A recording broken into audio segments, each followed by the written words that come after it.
as we see those COVID cases increase, we also need to remember that it's also flu season. Jade Cunningham takes a closer look at the symptoms of these two viruses.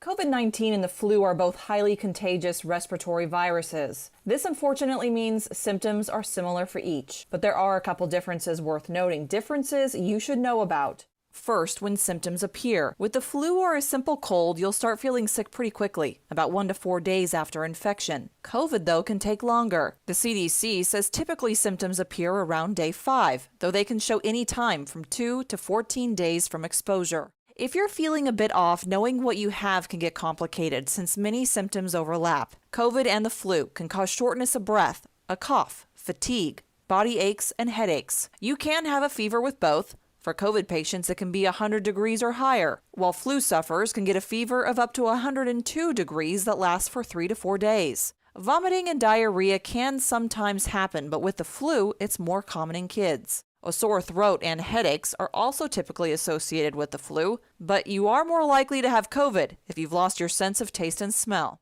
The curveball in this is the Omicron variant. So far, symptoms seem to be similar to the Delta variant. One thing being looked at, though, are reports of muscle pain, especially in the lower back.